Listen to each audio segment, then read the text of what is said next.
So far in Guatemala, I've been to the amazing capital. I've been to Antigua, which was the ancient capital. I also went to the village of San Juan where I looked for the language. And now I'm in the Highlands, continuing on my journey around this amazing Central American nation. On this leg, I'm going to search for the Uspanteko language. It's another language in the Mayan branch, in the same one as Quiche and Zutujil, which we looked for in the last episode. And I'm going to start the journey in Chichicastenango. Later on, I'm going to go to the amazing city of Quetzaltenango, the second largest in Guatemala. And then I'm going to drive through the highlands to Uspantan, where I'm going to look for the language, and then finish off in Coban.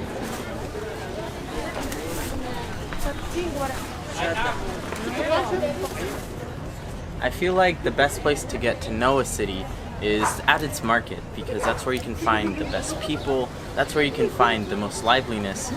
And so naturally, I begin my experience of the Guatemalan highlands by going to one of its largest markets, which is located in Chichi or Chichicastenango.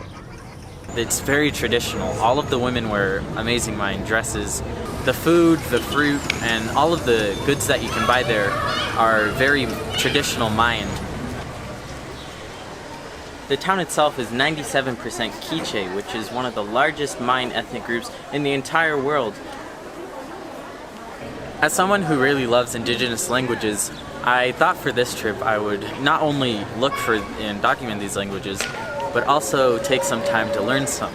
My knowledge of Quiche is pretty passive. I don't really know how to speak it fluently or even very conversationally, but I can read quite a bit of it, and it's been really gratifying to be able to talk to people and understand other Mayan languages to an extent, and be able to experience this trip not only on a level of being able to speak Spanish, but also knowing some Quiche.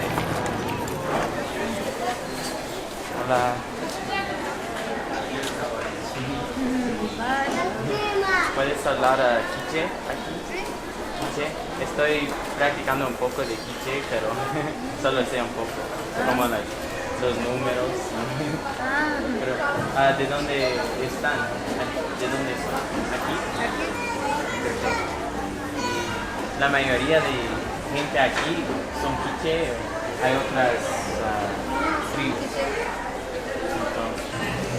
¿Qué crees es la fruta? ¿Qué? Los Estados Unidos. América, los Estados Unidos.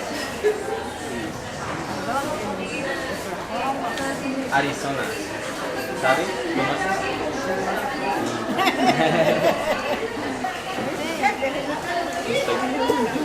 ¿Cómo se dice comida en Quiche? ¿Es what? Lequil? So, lequil, quinloco. Lequil, quinloco. Is that like, me gusta comer? Estoy practicando, no sigo. A mucho gusto, me llamo Fide. Y su, creo que es su madre, ¿cómo se llama? Catarina. Catarina. Mal Josh. Yeah.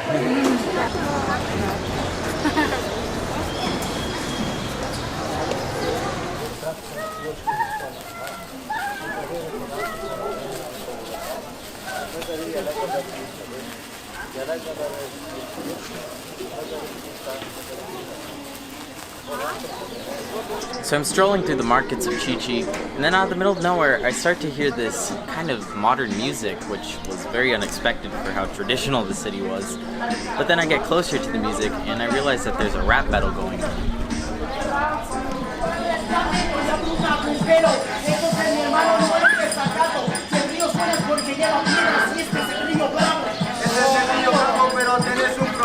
No migraste a tu cabeza y le diste el tema.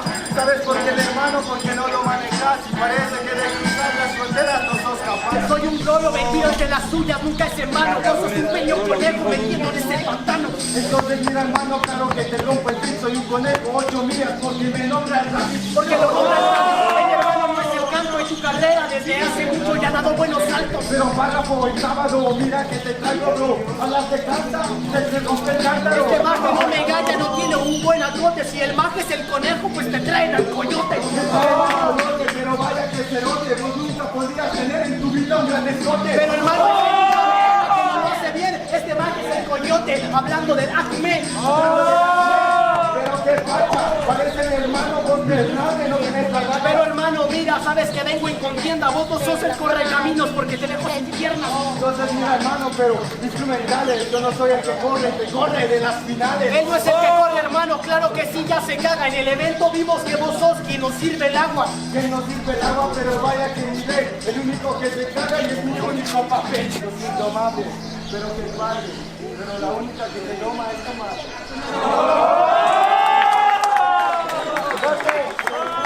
These fools were rapping about some very controversial and cutthroat topics, so parental advisory, but it was really cool to hear a Spanish rap battle, and that was probably the greatest experience of my afternoon.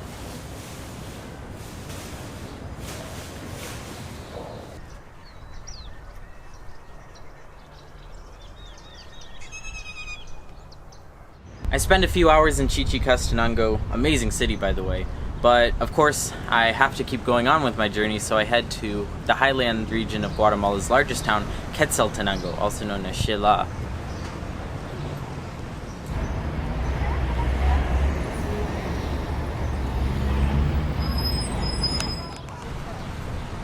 Whenever I arrive in a big city, it's always so humbling. I remember when I arrived in Cairo in Egypt a few months ago, and then when I'm here in Quetzaltenango, these cities are just so big. When you look at these things on maps, they're relatively tiny. But then when you actually go to these cities, they're huge, they're humbling almost. When you see how infinite they feel and how many people live there and how many stories these people have, and just how differently their lives are from you, but also how unique and how amazing their lives are.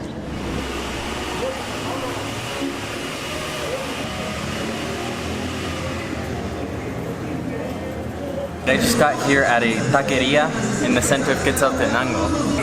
Right now, I'll be eating probably some of the best tacos I will ever have in my life, I think.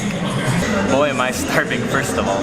Second of all, Quetzaltenango is a great city. The Highlands of Guatemala, one of my favorite places on earth already somehow. I'm particularly excited for today. We're going to Zunil, and then after that we're going to Tenango. Guatemala's been fantastic so far. Every person that I've met has been extremely nice, and I can't wait to see how the rest of the trip unfolds. So let's eat some tacos, and then let's go to Zunil and learn about the Mayan tradition. Vamos!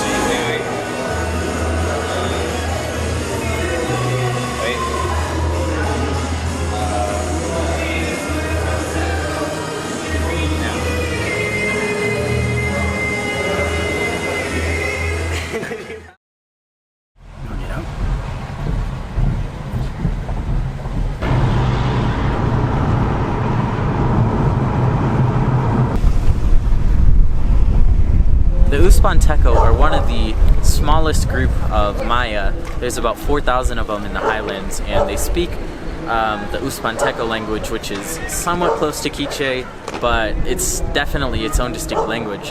And I'm going to be trying to find them in one of the last two villages where it's spoken, mainly Las Pacayas. And I'm going to try to hear their story along with it, of course. Just made it to Tenango, the hub of Guatemala and Mexican trade. Probably gonna go eat again.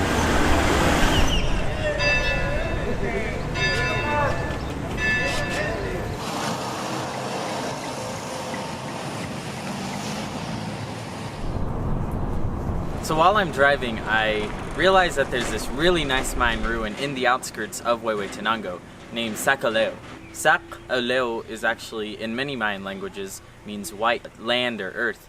And that's exactly what this place is. It's this stunning traditional monument that used to be the capital of the Mam Kingdom. So back in the day, the Mayans, like I've mentioned, there are 23 different groups of Mayans. And one of these groups, the Mam, had their capital here. This kingdom was extremely vibrant, and this was one of their largest temples. And boy, is it stunning.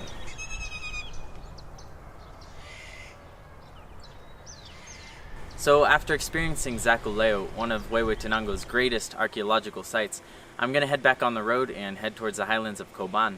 I've heard that there's really stunning nature on the way, and I'm probably about to see it right now.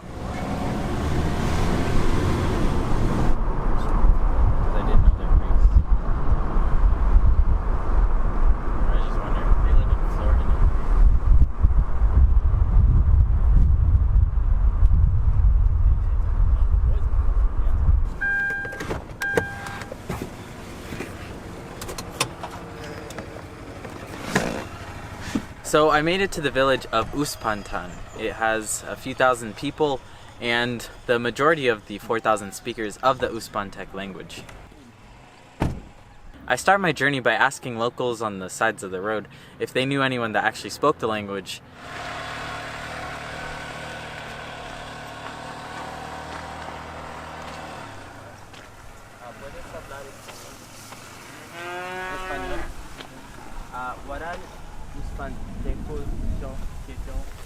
They kind of led me in the right direction, but overall most of them said that the best way to find the speakers was in the city.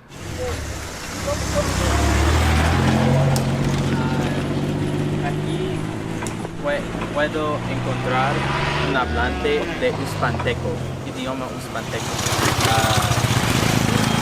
No sé. Centro de Uspantan. Pues como aquí no, aquí es otro, habla en ¿Cuál? Quiche. Quiche, habla en Quiche y español, en el centro de Uspantan, allí sí. Gracias. Como aquí no. Ah, ok. Sí, Gracias. Mira, en el centro allí hay Uspanteko aquí. Gracias. Ajá. Mantiosh. Sí. ¿Y Va. cómo te llamas? Yo me llamo Antonio. Antonio. Sí. TJ. Ajá, Quiche. eso, de Gracias. Quiche. Ah, Quiche. Ajá, Perfecto. sí, Quiche. Gracias. Papas? Vale, bueno. So I go back to the main city and I walk through this market to the main plaza of Uspantan. I ask a few more people if they know anyone that knows the language. Luckily enough, I met two guys that said they knew someone that spoke the language.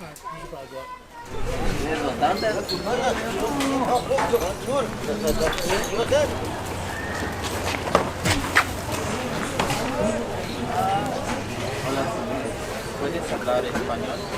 Sí. ¿Conoces a alguien aquí que pueden hablar el idioma Uspanteco? Uspanteco maya, el idioma. Eso es lo que están aquí. ¿Hay hablantes? Sí, las mujeres están ahí, están sentadas aquí, es lo saben, es pueden hablar. Yo no puedo hablar. Las mujeres están ahí, sí se puede, porque somos de aquí. Uspanteco. Uspanteco? Sí. Anda a hablar, a eso. ¿Ellas? Sí, Gracias. They told me that the person right next to them spoke the language, so I started talking to her. Hola, estoy buscando por hablantes de Uspanteco. ¿Conoces a ti? Ella. ¿Puedes? Bien, no puedo. No sé qué es lo que puedo. ¿Conoces un poco Uspanteco? Solo un poquito. Solo un poquito. Está Y bien. ahora ya estamos metiendo mucho el castellano. En el, Castellano es tu sí, castellano. o sea que es mejor. nosotros lo estamos revolviendo, por decirlo así. Ya no lo hablamos bien claro porque hay palabras que metemos ya en... Perfecto. Y, ¿qué tal bien hablas? Pues está sí, sí, hablamos pues, pero no, pues tal vez hay palabras que ya no podemos mencionar bien, ¿verdad? Pero no sé qué es lo que usted necesita. En realidad está bien para mí. Solo necesito algunas palabras. Está bien. Ajá, no sé qué palabras es lo que necesito. Because I was in a city and I didn't know how much time we had, I went straight into asking her questions about the language, about vocabulary. Che es la misma que Chiche. Y mujer. Mujer, And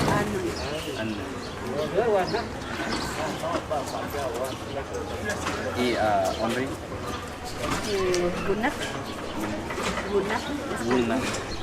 And I was able to find out that Uspanteko, even though it's from the same branch as Quiche, has a lot of differences in grammar and vocabulary. Solo que ese es con K. Ka, winak. Y ese es Q, tiene otra pronunciación. The lady herself, who was named Rosa, told me that the language was at times even more complex than Quiche, which was the language that was predominantly spoken in the town and most of Guatemala. La gente cree que este idioma no es tan rico que Quiche o es tan importante que Quiche o Bien, lamentablemente acá hay muchas personas que son, por decirlo así, ladinos, que ellos son los que le hacen de menos. Entonces muchas veces por eso cuando existe el racismo, entonces ya la gente o los niños más que todo, ellos creen que no están bien lo que dicen. Entonces ellos ya no van a querer hablar de esto. Ese es el problema.